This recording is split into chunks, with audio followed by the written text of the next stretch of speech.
Hi, this is Ahmed Alogaili and Manos Brilakis presenting case 181 for the Manual of Percutaneous Coronary Interventions. This is an unusual case. We don't often do atherectomy in patients presenting with ST segment elevation myocardial infarction, but this was actually one such case. The patient presented with chest pain. He was found to have inferior ST segment elevations, and he also had ST segment depression in the precordial leads. Coronary angiography demonstrated some disease, some lesions into the circumflex and the obtuse marginal branch, but there was TIMI3 flow into those branches, and there was also TIMI3 flow into the LAD. There was, however, competitive collateral flow going to the distal RCA and the right posterolateral.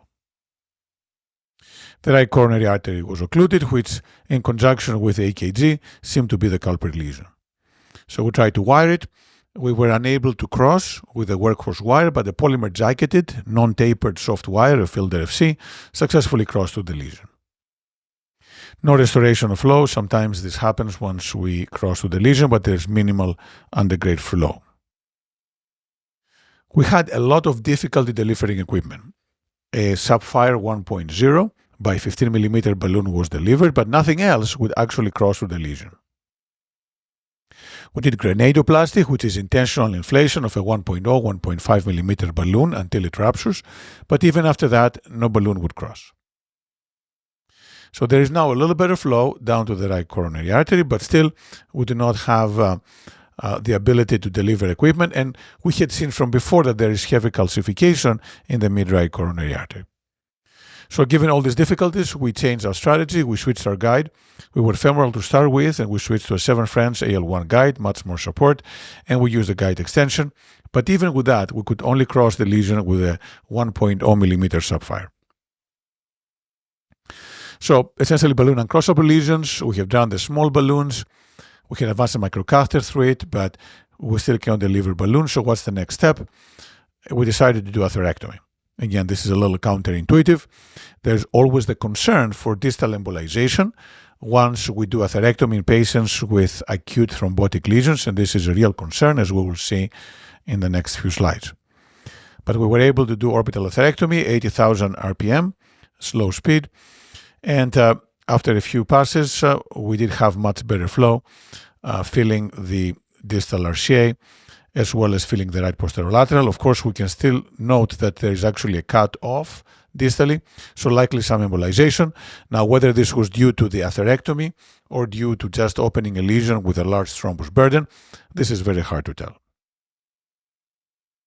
This time, after atherectomy, the balloons crossed, and not only crossed, but they also expanded, showing that atherectomy can be very useful in these balloon uncrossable lesions.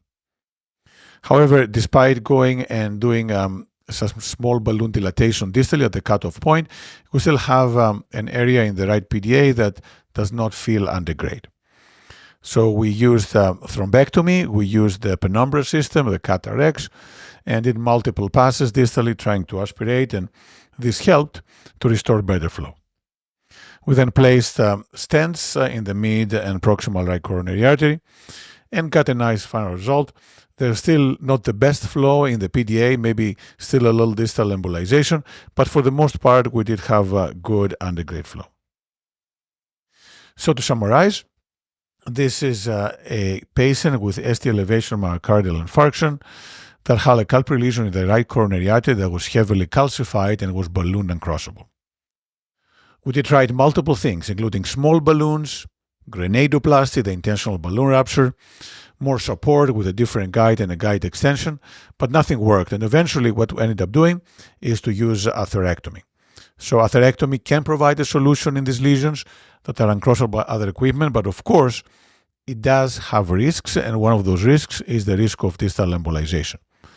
And sure enough, we did have distal embolization in this case, whether it was related to the atherectomy itself or to thrombus dislodgement, it's hard to determine, but we had to do thrombectomy to remove the embolized material.